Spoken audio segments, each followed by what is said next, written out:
today is D-Day and right now we are here at Myeongdong. Kasama ko ngayon si Justin. and I'm Arvin. yes, and this is 2 years. 2 years na ba? Or Yeah, 2 years ago, we were together sa vlog ni Justin. Parang ano ba yung pinag-usapan natin dun? It's about Korea, GKS, and like different things you have to watch out for when you're here. andito. Ito, andito. Gusto ko yung may paman. Pwede ba may ASMR? Hi guys. Wait, nalusaw po yung case. Opo, nasira po yung case natin. Okay.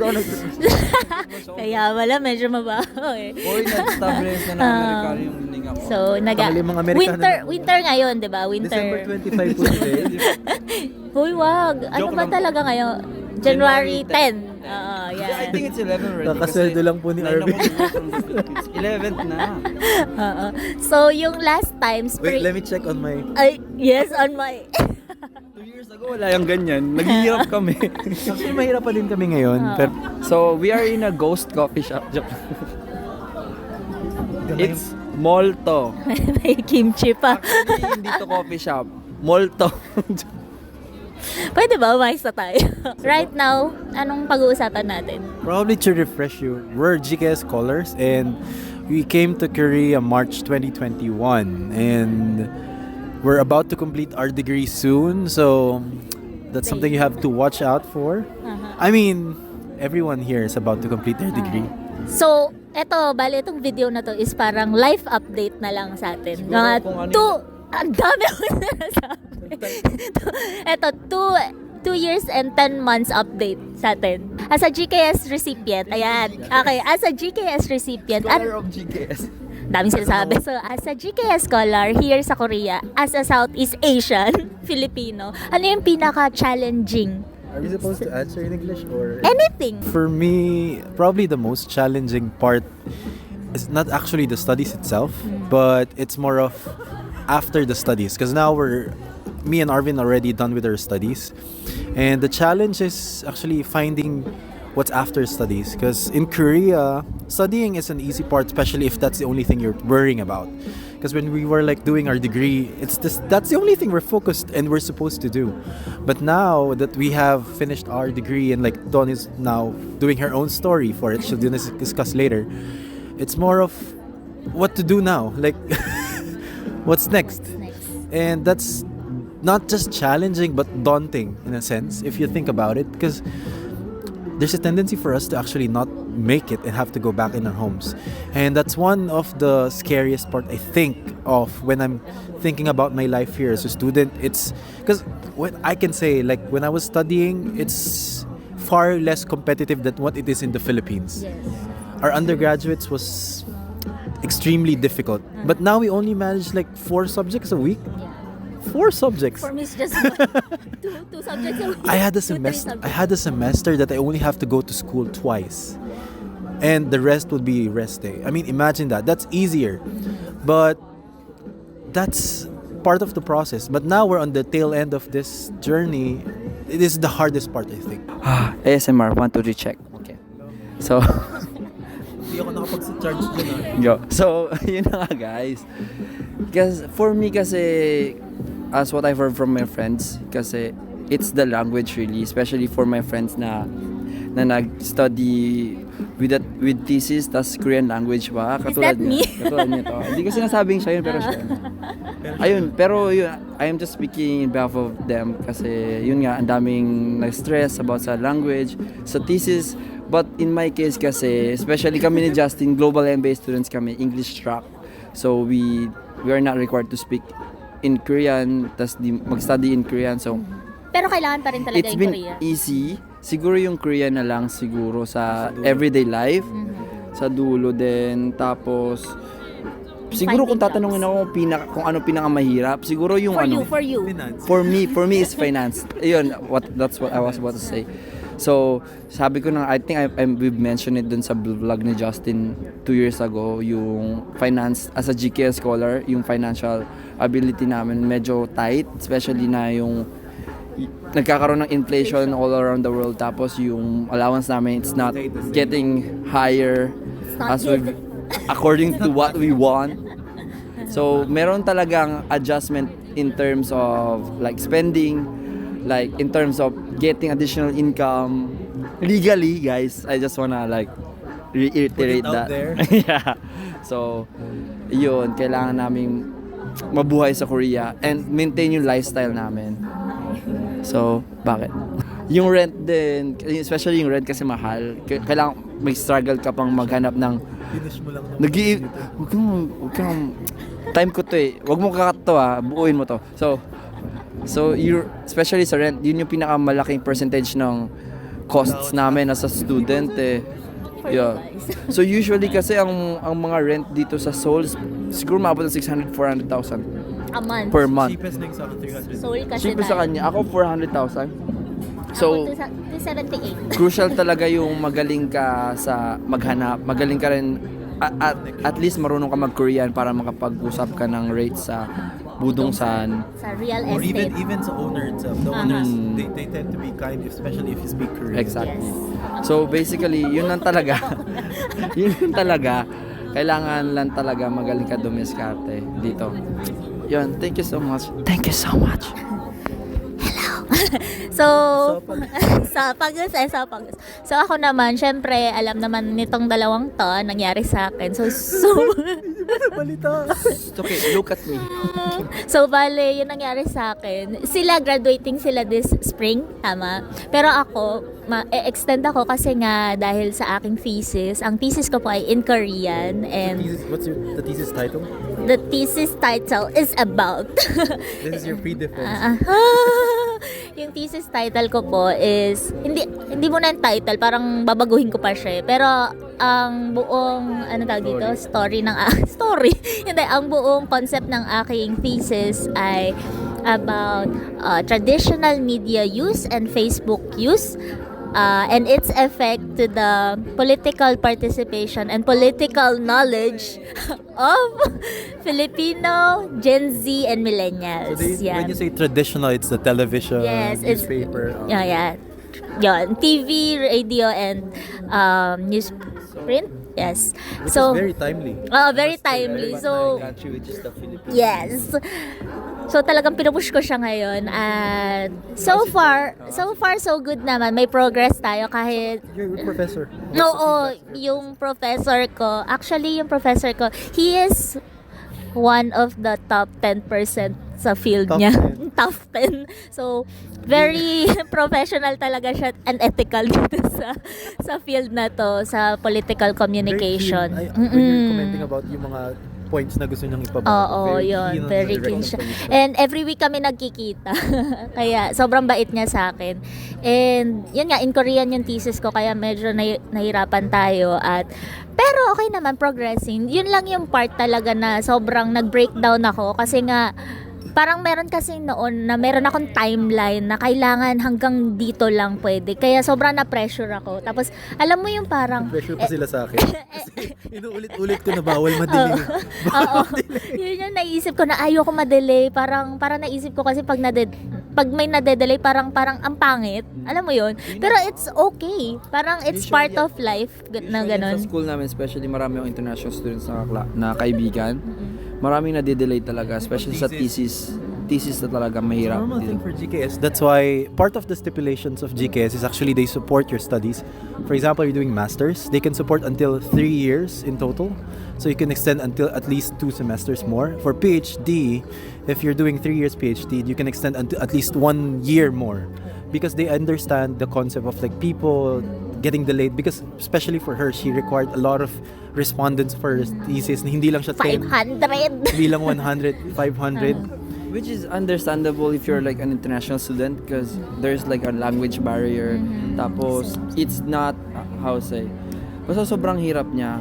Pero Marami. I mean, we just have to add that like that's the reality of it. So for those who will be watching this in her channel and like probably thinking of like pursuing a degree here with thesis in South Korea, this is a possibility that you have to face in the future, and hindi siya rare in a sense, because it's actually rare na graduate ka on time, because sometimes if those people graduate on time, meaning they had the luxury of time, or they had really yung focus nila is with that specific thesis na lang, na wala na silang ginagawang ibang coursework, which is apparently bihira in terms of the curriculum structure in South Korea.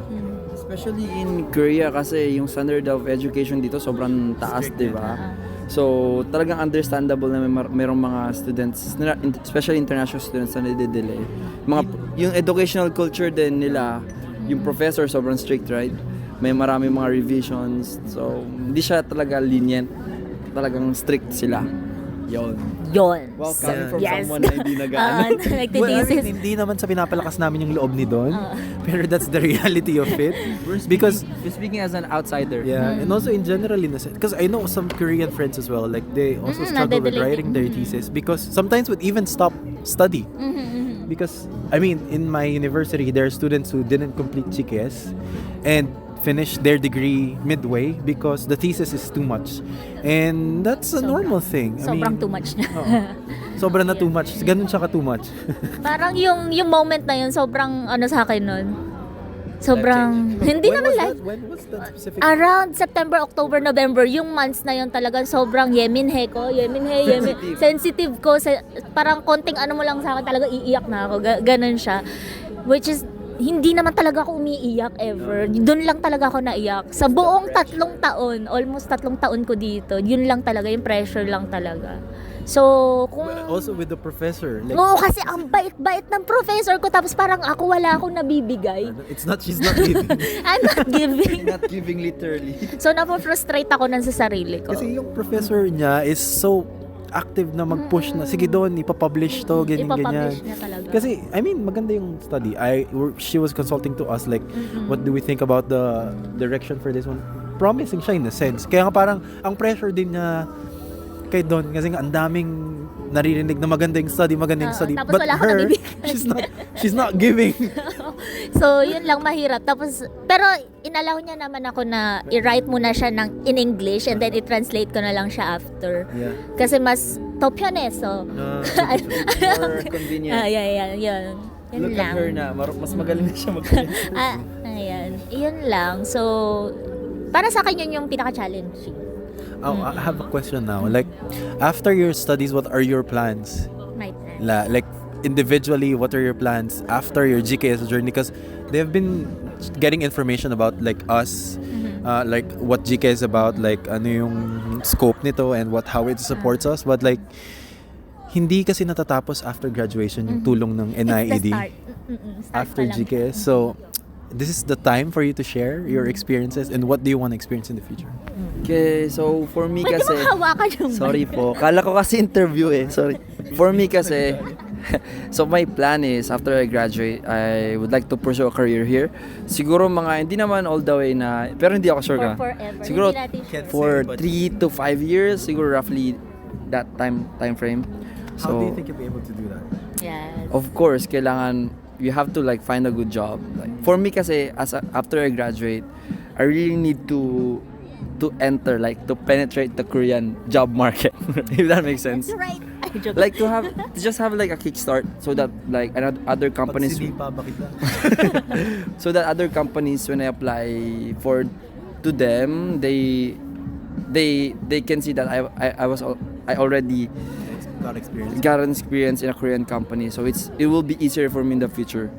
So that's my plan, but it's not easy as you think of it, because especially that Korean job market is competitive as it is. How come, paano pa kaya yung mga international foreigner people na mag-a-apply? Kasi if I am to ask, if I'm like a Korean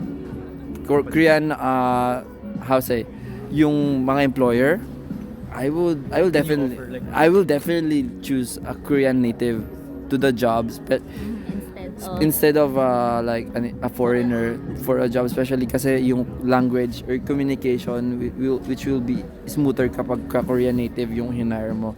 So you have to find like a niche, like a job na kailangan talaga ng expertise ng foreigner.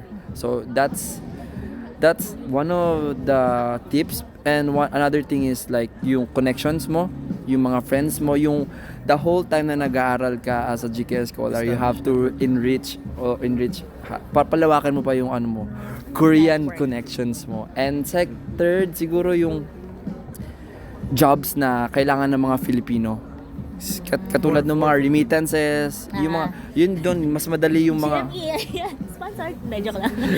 doon, mas madali ka makakahanap ng job noon kasi needed talaga yung foreigner, like, nationality mo. So, that's gonna be my tip for you guys. Ano ba Thank you. Ano yung question ulit? Yung Plans. The question was like plans For after you, graduation. oo. Probably I'm gonna go to the other way around because Arvin looked for like work connections and all. Probably for me, first look for the university because a lot of schools would post different job offers, and like especially the big universities, they have connections with the big companies here in South Korea, so they would know opportunities. Like earlier, I was checking about the Hanyang University website. There was a post from Kotra. So they're searching for students who would be helping Korean Kotra to be able to communicate in international countries, and then that's one thing. And probably after looking for connections, It's 1 degree. Wait lang. 5 degrees. 5. The other thing is more think Korean language as if it's not a requirement. You see, you should think that having Korean communication skill it's not an additional thing. It's more than that. Like you should think as if you're a native. When I was trying to speaking with different startup companies, when I was like doing job search, they keep on indicating that there should be fluency in English and business fluency, that specific level. When you think about it, it's more than just being able to speak Korean, because us we can actually speak Korean, conversational Korean. Topak-topak. Hatsujiman. But when you speak with the fluent and like in business terminologies, that's kind of hard, and that requires practice because what you learn in topic in the Korean language classes is like It's just for everyday Communication. life lang talaga. so probably that's the best tip I'm gonna give to those who are planning to work here in South Korea after studies. Don't think Korean language as if it's just the requirement that you have to pass. It is the requirement. It is the only requirement that you have to pass, because I know a lot of people that are not related to the chosen field, yet they got that position because they can speak, communicate, and interact with their Korean colleagues. And as a person, like I tried my best to have the best grades I can reach for the semester, 4.5. 4.5 GPA, but you know that would only be giving you like 10% of the 10% push. 90% still is the Korean language proficiency, which is something that we should be aspiring to improve every day. Especially sa hiring process, there is an interview. Arvi did the Yeah, Yeah. I was able to get in sa Samsung internship program. I was able to pass the first screening, which is a document screening, but the second screening is the interview. So I Korean. tried. So when I took the interview, it was in Korean, and I tried my best to like speak in Korean as much as I can, but still they need someone who is really fluent. I mean, I don't want to say that that they need someone who's fluent, because for me, if confident in speaking Korean. no, because they have a question, right? Enable for me to express what's in my mind. I have to express that in Korean, which is difficult if you don't know the language. And like the naturally. pop, right? Yeah, For because us, like we translated it. even your answer is good and it's very impressive, but if you cannot express that in Korean, it's nothing. That's good in English, but not in Korean. It's nothing, yeah. So it's very important to know the language. Maybe at least in speaking and in listening. So yeah, that's gonna be one of my tips for you guys. Ako, for me, yung plan ko after graduation, of course, is to land a job here. Pero, I want to explore kasi the creative side, like doing a lot of content, something like that. Parang mas doon talaga, hindi, parang doon talaga yung heart ko. Media. Media. Hindi yung, Visuals. hindi yung Ang pang, visuals ng K-pop feeling ko hindi ako pang corporate talaga or something. Pero yun, mas gusto ko yung mas na-express ko siguro yung sarili ko sa creatives, ganyan. So, yun yung plano ko after graduation. Then, yung tip ko pala is to join a lot of programs kasi madami mga programs dito, specifically sa foreigners. Ayan, kung nakikita nyo, ayan, madami talaga guys. And tulad ng ano to? Tulad ng sa KTO, Korean Tourism Organization, madami silang programs, and then what else? About mga cities, cities, province. Part of the Gangnam See. foreign ambassadors. Ayan. So, gumagawa kami ng content, nakaka-travel kami for free, and lahat yun. Lahat yun libre. Like, travel, accommodation, food, lahat libre. Wala kang kailangan gawin kundi mag-post sa Instagram. Like Busan, right? Yeah, I've been to Busan, Jeju Jeju, was one of the best. a lot of things for free. Imagine how much they will pay if it's not for free. Share about the Jeju trip, how the hotel. Yeah, so I've plane been ticket. so I've been to Jeju twice and I did not pay anything. Kahit 5 doleng, hindi talaga ako nagbayad. So It's not that tinakbuhan niya yung responsibility na magbabayad. Just to clarify. just to clarify that. Pero wala talaga akong binayaran. I was just invited. First, I was invited by the UNESCO. And then second was with Wow Korea, yun nga, KTO. And ang ganda ng accommodation namin, 5-star hotel at wait lang, hindi ko muna mapakita yan. Kita ko yung Wow Korea sa isang story lang ng friend ko sa Instagram. So, yun, nagre-recruit sila. Oh!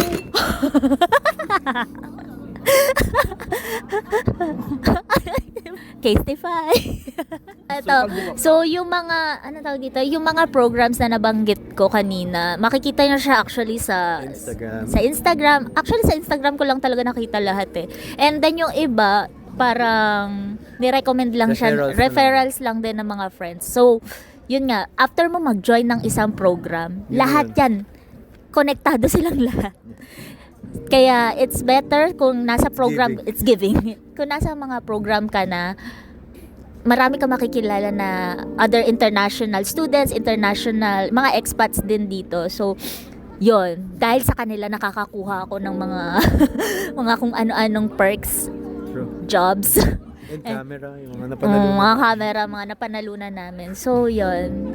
Yun lang, widen your circle. Kasi talagang makakatulong sila sa inyo pag nandito kayo. Wait, probably another point of discussion we can do is like, how can you find like Korean friends who are willing to establish friendship with foreigners? Ayan. It's not your original friends, like people you don't know before, and then you have to interact.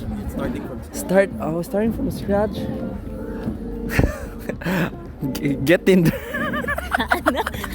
Tinder? Because how to say? Because I have in my because it's gonna be easier if you guys have Korean students in your class, because it's easier for you to interact with them because you guys are in the same room studying the same subjects. You guys have, It's hard for us. but it's hard for us to reach out to like Korean people that we completely don't know, because of course there are trust issues, right? So you're just, I would say, hindi ka mag-approach ng someone na you don't really know, and then they will imagine the reactions, like someone approaching, a stranger approaching you, like complete stranger. So it's hard, but I think there are several apps. I mean, I'm not talking about Tinder. Maybe there Dating apps or there are. I try to like language I try exchange. to download Hello Talk, Yeah, me too. and people are approaching me there, like just once, twice. But sometimes I don't wanna, like, because sometimes they wanna meet up, something like that. I met my friend in Hello Talk, kaso it was a cult. So Yeah, and it's Justin, nalala mo yun. Sa chonan tayo. So, yun, it's hard. So, I think you should join clubs in the school. There are clubs in the school, right, that you can meet up with. Dongari. Like language clubs. In that specific clubs, but maybe you can find like Korean friends, even though you don't know the language. They may try to like reach out to you, try to speak to you in English, and you also try reaching out to them in Korean. So I think clubs, organizations, you might meet. So since ako kasi 'di ba yung mga classmates ko Koreans and foreigners din, I have connections with Koreans. And yung mga Korean friends ko na yon, sila yung nagre-refer sa akin sa mga kung ano-anong mga activities here in Korea. Church. Please lang, mag-ingat po tayo sa mga church dito. Madami naman tayong Filipino community dito, Catholic communities na pwede nating we're takbuhan. Nandito tayo sa We're Myeongdong. Catholic church too. Yes, so every Sunday meron dito. At So aside from the apps and like yung clubs, I think dun din clubs talaga yung best. Like because I'm playing volleyball here in South Korea, especially dito sa Seoul, and ang dami kong nami-meet na Koreans who somehow speak English, but some are those who don't speak English and Korean lang talaga yung alam. And through the games, we're actually able to build connection. So yung concept lang na parang find a common thread that can like connect to you, that's already a plus. And you know what? A lot of Koreans are actually interested with a lot of ASEAN countries, even including Philippines. And they have a lot of, because for them it's a travel destination. We're trying to improve that in a sense, but that's a good start. Like at least they acknowledge the fact that Philippines is beautiful and they have something to experience in the Philippines. But as a Filipino or members of the ASEAN countries, we wanted to be more than just a travel destination for them. So yun yung mga aspects na gusto nating i-improve pa. Also, like I was just want to plug like a lot of interactions with Koreans happened when we joined different programs. AYNK, ASEAN, Network in Korea. and then like different Y Cafe, the youth camp in ASEAN and Friends engagement. So we met a lot of Koreans and ASEAN individuals during that time as well. Yung mga ganong events could build your connections with them, even if it's not Korean language. It's more of like at least you meet some Koreans. That's a good thing already. Because yung buhay sa Korea, if you're a foreigner, we tend to stick with the people we know based on nationality. But it's easier for us to adjust to the Korean lifestyle if you have Korean friends. Because like we would know basic etiquette, basic drinking etiquette, basic yung the way we speak. It would reflect on how much friends we have. Because if, for example, if you go out for Weshik like company dinner, and you don't know these things, it would go back to you na, oh, this person is disrespectful or like but Koreans are very strict in that. And even if, as mentioned by Arvin, even if you don't mean it, but it happened, it's a mark on you, like okay, this person hanggang intern na lang to, hindi na natin to irregular. That's something could happen. Yeah, siguro piece of advice lang din. Kasi nga we're like telling you guys, we're making a recommendation of you guys like joining clubs. Just make sure that you're like, you know which clubs you are entering to, because there are lots of news about like phishing, something like that, like voice phishing scams, like they will require you to like pay membership fee or something like that, but the organization or the club doesn't exist in reality. Or maybe like, kasi there are lots of news na may mga people na scam, and also may recent last year yung may girl na yung babae nilagay sa maleta. I'm just saying, and they were able to meet because of a tutoring app. Huh? Oh, I heard from Stephanie Su. Yung, alam mo si Stephanie Su. So, they were able to meet in a tutoring app. So, yeah. So, the girl pretended to be someone who will be tutored. I know that. I know that. And then, when they were in the tutor's house, that girl killed the tutor. Watch Stephanie Su, guys. Yun lang. Just be mindful of everything and be cautious before you enter into something. Parting words for those who watched our before and after. Yeah. And siguro we'll go beyond what is in Korea. If you're planning to study abroad, in general na lang to. More of like, even if it's not Korea, go to Japan, China, Europe, US, or but some place beyond your hometown. What would be your biggest, or like just one advice na you can recommend or that they should be taking into consideration, especially if they're trying to move out of their home country to study abroad? Okay, me first. Make sure, tandaan nyo to. Siguraduhin nyo lang na ready kayo physically, mentally, spiritually, financially, and emotionally. Yung paglabas ng bansa natin, alam kong escape yan ng iba at alam ko Exactly. That's what I did. yung iba escape, Very yung iba escape in a sense na talagang gusto mo lang kumawala sa nangyayari sa ating bansa. Pero meron namang iba na escape siya para sa mga, alam mo yun, gusto lang talaga mag-grow. Pero pag nasa ibang bansa ka na talaga, totoong mag-grow ka. Hindi mo na mamalayan nag-grow ka pala. Like size-wise or like... Hindi, physically nag-grow ka. Pero syempre, So, yeah, in sa other mga aspects, yeah. experiences na napagdadaanan natin, na-realize ko na parang, kaya ko pala to, kahit ako lang, kaya ko pala. Ganon. So, matututo ka maging independent. Pero at the same time, hindi mawawala yung homesickness when it comes to food, family, and friends mo sa Pilipinas. Kaya, kailangan talaga, bago ka magpunta sa ibang bansa, alam mo yung pinapasok mo. I mean, alam mo yung papasukin mo dito. Yun.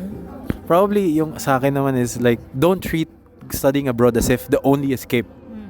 Because yun nga, binanggit naman ni Don na sometimes people think it's just an escape. But like, if that's the only reason why you're trying to study abroad, somehow think thrice, 4 times, 5 times. Because yung fuel na binibigay sa inyo ng idea ng mga katakas kasi what is happening in the Philippines would run out in the first year. And then, if you're in the other country, parang kailangan mong humanap ng bagong motivation para ipagpatuloy. And for me, yung pagbaon mo ng ibang motivation aside from escape, probably yung future mo, family mo, potential to help. And probably sa akin more of aside from family, yung potential, personal potential, because meron akong fantasy in my mind na hindi lang ako pang local, pang ewan ko kung meron din kayo nun, pero meron akong ganong idea na parang pag nananaginip ako, feeling ko milyonaryo ako, ganon. Tas parang gusto kong pumunta ng ibang bansa, mamimili ako ng jet na sasakyan. Parang may ganon akong fantasy. Yun yung actually motivation ko why Gusto lang talaga natin yumaman. well, pagiging mukhang pera is not something to be ashamed of because lalo na sa mga may hirap. No shots on those who are saying na money is not everything, money is not the end of it. Have they tried looking into themselves and seeing how much privilege they have before saying that? Because I cannot say that. Because pag walang pera, good luck sa ramyun. Mapapaano kayo? Egg souffle. Egg souffle hack kayo ng ramyun. So probably that's the only thing for me. Looking for motivation, like bring as much as you can beyond escaping your family, your future, your self, your life, your future family. Lahat na baunin nyo kasi 2 years, maraming tests for sure. Hindi lang yung exam sa class pero yung exam sa buhay, which is far more and far tougher than what is exam in school. Arvin? Hiniginaw na ako guys. Hindi ka kasi naligo. Oy! Edit out man. So for me, kasi nasabi nila yung nasa isip ko kanina, but for me, I think it's the... Copy-paste lang. No, it's the flexibility of you like embracing other culture. No. Mag-yoga po tayo. Joke lang. Lamig na. No, I think it's really the transitioning, like sorry, i-transition nyo yan. It's how you embrace other culture. Kasi Nilagay niya sa essay niya actually. hindi naman. Kasi usually kapag ka nasa ibang bansa ka, there are like lots of differences in the culture, lots of differences in how you view stuff. May mga gesture pa na kailangan mong sundin, may mga norms. Kasi for me hindi ka magsusurvive dito kung hindi ka marunong tumanggap kung ano yung ginagawa nila dito. Siguro pag mag-a-apply ka ng trabaho dito,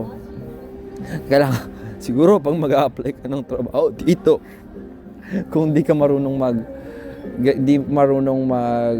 yung the way you speak out your words, you should know those stuff. Kahit English or in Korean, you should know those stuff. Kasi siguro kung di mo alam yon, digwa ka agad dito. Tapos, you should also know the laws of this country. Prepare. Kasi there are stuff na bawal mong gawin, tas siguro nagawa mo na yung nagawa mo na yung bagay na yun before mo malaman na illegal pala yun. So Which is like, for example, you should be wala pang ginagawang illegal dito, guys. I invoke my rights. So you should at least make an effort to know those information. So yeah, you know your limitations as an international foreigner residing in a foreign country. Yeah, those stuff and nasabi na lahat ng gusto kong sabihin. Yun na. Okay, thank you so much. At nakaka 40 minutes na tayo sa video na to. At nilalamig na kami. Pero yun nga, thank you rin sa mga nanood sa video niya noon. At ito yung... Manood kayo sa video ni Don. At manood kayo ngayon. Guys, Instagram AJ Modino. Hindi, ilalagay ko yan dito. Okay, dito. So, yun lang. So, if you want more videos like this, please comment down below. And don't forget to hit that notification bell. And then, ewan ko, baka nandito. Notification bell para Wala sa na, mga natanggal updates. na. Hindi ka daw kasi nag-upload eh. Yun, mag-update na ako. Guys, Pagka-graduate lang Guys, ako. watch out for her 2022 Christmas post. Actually, pending pa rin siya ngayon sa kanyang CapCut. Ay, sorry, sa Vita na pala yung ini-edit. So, watch out for her 2022 Christmas, 2023 Spring, and... Mauna pa to. Ayun lang. So, thank you again and see you in the next one. Bye-bye!